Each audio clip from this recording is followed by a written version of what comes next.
Hey, what's up guys, my name is Brad, welcome back to the channel, welcome back to another YuGiOh Duel Links video.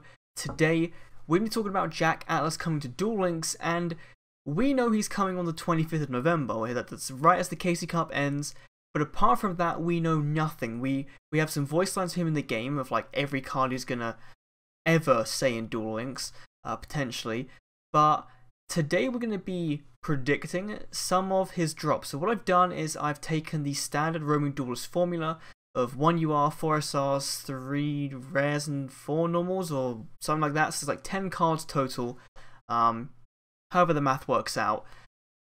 And I've applied some of Jack's cards he's used in 5Ds to that formula. Now, this is just me being as reasonable as I possibly can because I don't think out of the gate we're going to get a lot of Red Dragon support cards, a lot of the red archetype that kind of got built up in 5Ds and then taken to the next level in Arc 5. I doubt we're going to see that until Jack's Unlock event and until future boxes. But he has some cool cards nonetheless, and we're going to start off from UR, going all the way down to the bottom, and I've got some kind of alternatives as to if Konami do certain things for this event, which I'll talk about as well as we get to those points. I know Anime Impact did a video on this. He beat me to the chase. I was literally scripting and coming up with the cards that I wanted to include in this list, literally as he hit publish on that video. So if you haven't seen his video, go check that out. But let's take a look at potentially some of Jack's cards. So for the UR, I've picked Strong Wind Dragon, and that's because I don't think Jack's going to give us any Synchro Monsters. When I was looking at Synchro Monsters for Jack to actually give us, the ones that came up were Exploder Dragon Wing and Crimson Blader, I think it is. And if Crimson Blade had its anime effect, I think it would have came. But because Crimson Blade has its TCG effect, it's way better. And to me, just screams, we can kind of sell this and put this in a box.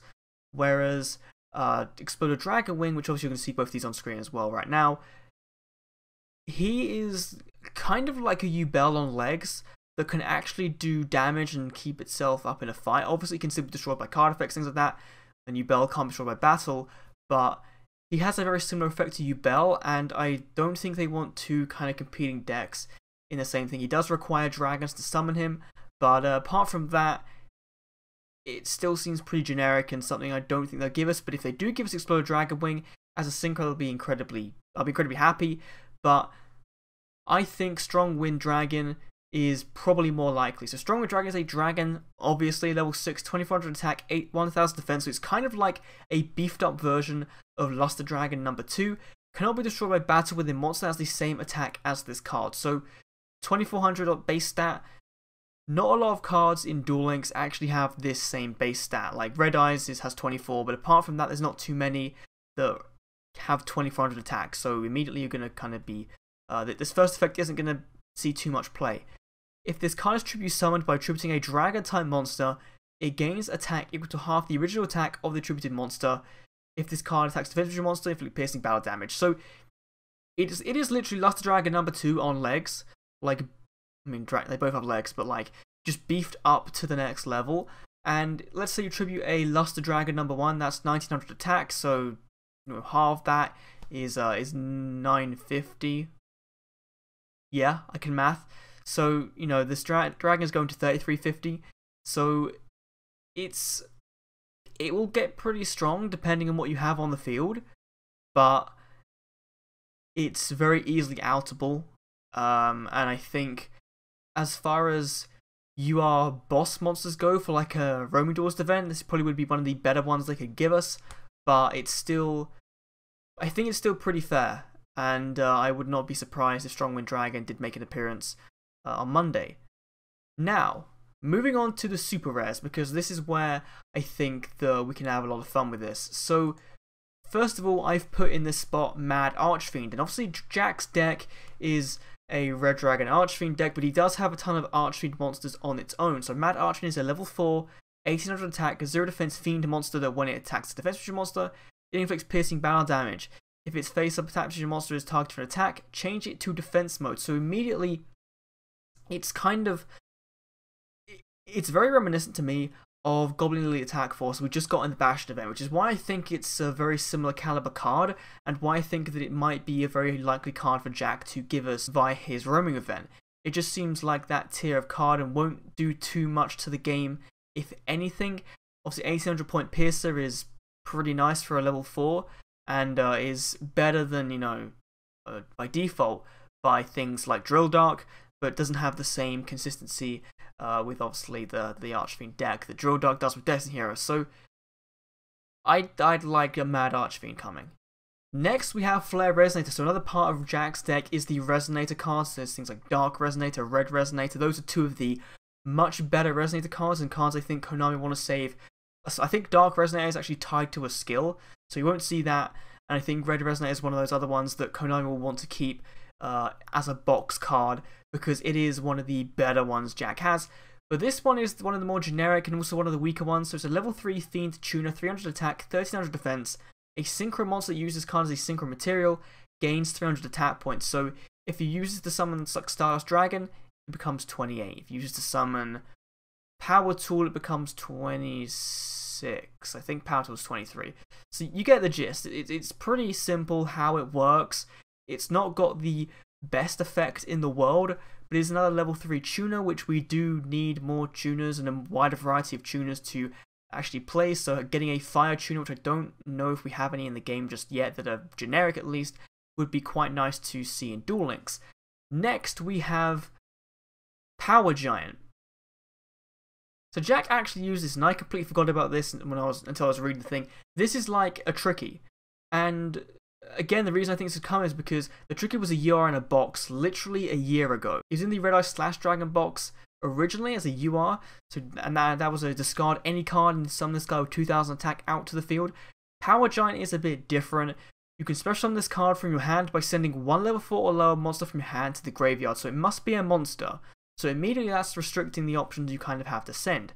If you do, decrease this card's level by the level of that monster. If this card attacks or is attacked until the end of the damage step, any effect damage you take is 0. So, like I've been saying for multiple videos, a lot of cards coming to Duel Links have these effect damage reduction or effect damage dealing skills, and I think we need some kind of more support to actually stop that, and giving Power Giant as a pretty decent attack point monster would be quite nice. Obviously its discarding effect is intended for it to level cycle to micromanage your levels, so you can then go into synchro summons, which would obviously fit very nicely. If they didn't give us a synchro monster in this event, at least give us some cards that can facilitate synchro summoning a little bit easier, and it's a rock. So you could use it in Magnet Warriors, pitch out your Magnet Warriors to the graveyard, go and summon Gaia Play out to the field very easily, because it's just getting one more rock into the graveyard for that effect. So Power Giant could be a nice addition to Duel Links, and one I would definitely like to see. Next, we have the only spell or trap card on our list, Half or Nothing. I thought this was in Duel Links already, but it's not. This to me is the most likely card on this list to get shifted to a box, and the only reason I chose it was because I didn't want it to be all monsters, like Bastion was all monsters, but his was like Gemini, so it kind of made sense. Whereas this is very versatile. Activate only during your opponent's battle phase. Your opponent selects one of the following effects. Either halve the attack of all monsters they control until the end of the battle phase, or end the battle phase. So either they can attack through with a mirror wall on their field, pretty much, or they can end the battle phase outright. And I think this is fair enough for Duel Links right now. It kind of reminds me of the card using Gladiator Beasts. I can't remember, it's a super rare, the one that makes so you don't take any battle damage or your monsters aren't destroyed by battle. It kind of reminds me of that, giving your opponent a choice of 2 effects to actually choose, or giving you yourself the choice of effects to choose. So it is very similar to that card in that respect, but to me this seems very fair in a meta that's very dictated by its trap line of just Wall of D's and Mirror Walls and Floodgates and Canadias. Half or Nothing would be a nice free-to-play alternative for players that don't have access to those cards, and they can at least, you know, save themselves a bit. Give themselves 1 extra turn, but doesn't do the same amount of permanent damage as things like Wall of D does. So, a very nice card, and, you know, if we get this, I'll consider the win for the Jack event. Like, this is probably the best generic card here, so I consider that a win if Konami decide to grace us with this card in Jack's event. Next, we have a card I think should definitely come in this event, Multiple Piece Golem. This is made up of multiple cards, obviously has name intense. It's a level 7 Earth with 2700 attack, 1300 defense, fusion monster. So Obviously, 5Ds was very synchro heavy, but it had a couple of fusions here and there, and we haven't really had too many fusion monsters after the 5Ds world. I think, Spunky Jaden was our last kind of big debut of a fusion monster in an event, which was Electrum. So actually getting a fusion monster in a 5Ds event would be very nice for players that don't like the synchro mechanic and aren't too privy to the 5D's actual error. So this would give them something they can play with, because it's not really linked to any of Jack's actual decks. So another, again, rock support. So Jack with a lot of rock monsters, big piece golem plus medium piece golem. We'll talk about those in a minute. At the end of the battle phase, if this card attacked or was attacked, you can return it to the extra Jack, and then if all the fusion material monsters were used to fusion summon in the graveyard, you can special summon them. So it is like a Gladiator Beast fusion with a defusion put into it every turn, which is quite nice, because if, let's say, your opponent manages to stop the attack, or they used to like Wall of D and make this pretty weak, but you still survive, then you can just swap out your monsters and get 2 monsters back out onto the field, which is always a good thing and just increases your defensive lineup. I think Multiple Beast Golem is pretty fair. Like, it's not overly good, it's not overly bad either, and would be a really fun deck to try and play in the rank ladder. Just more rock support would be really nice, and at least a different strategy from Magnet Warriors, which is pretty much the only rock deck you're playing right now. Speaking of the golems, we have Big Piece Golem, a level 5 Earth, 2100 attack, 0 defense. If your opponent controls a monster and you control no monsters, you can normal summon this card without tributing. So one of my other alternative cards for this list as UR would have been Vice Dragon, which works very similar to this, except it special summons itself out with half the attack. So it's like a mini Cyber Dragon, but it's a dragon, so in a few people's minds it's actually better for Duel Links, at least right now, especially if you combine it with Exploded Dragon Wing, if we did get that. But including Big Piece Golem to me is kind of a sign that they wouldn't want to include Vice Dragon as well, because then no one would actually want to play Big Piece Golem, because Big Piece Golem just summons a 2100 point monster out as your normal summon that turn, which is still pretty good. If that's the only thing you could do, then this is still a really good first move, but it's not that great of a card, and again, it's really only there to be in a little wall until you get into Multiple Piece Golem. And the same kind of applies for Medium Piece Golem, level 4, 1600 attack, 0 defense. When this card is summoned, if you control a Big Piece Golem, you can special summon 1 Small Piece Golem from your deck. That monster effect is negated while it's first on the field, so not the best effect. Again, it's kind of like the Knights, the Jack Knights from, or the Poker Knights, sorry, from Yugi. Kings, Queens, and Jack Knights that go into Arcana. It's pretty similar to those in that regard. And finally, to complete the trio, Small Piece Golem. When this card is summoned, if you control a Big Piece Golem, you can special summon 1 Medium Piece Golem from your deck, and that monster effect is negated. So none of them really summon out the big one, but while they have the big one on the field, they could summon out the other one, and then that can lead to some synchro shenanigans, or into, again, the fusion summon shenanigans. So a very nice card. And the final card I want to talk about is one I think we should definitely get. It's one of Jack's signature cards from the anime, and one, as soon as I saw his event coming, I was like, that's going to be a rare or normal. Twin Shield Defender, level 4 Earth, 1600 defense, 700 attack. When this card you control is destroyed by battle sent to the graveyard, you can halve the attack of one face that monster opponent controls until the end phase. So not a very good effect, but still makes it so that if your opponent has another monster on their field, they can't, attack over your other monsters or deal you as much damage on that turn.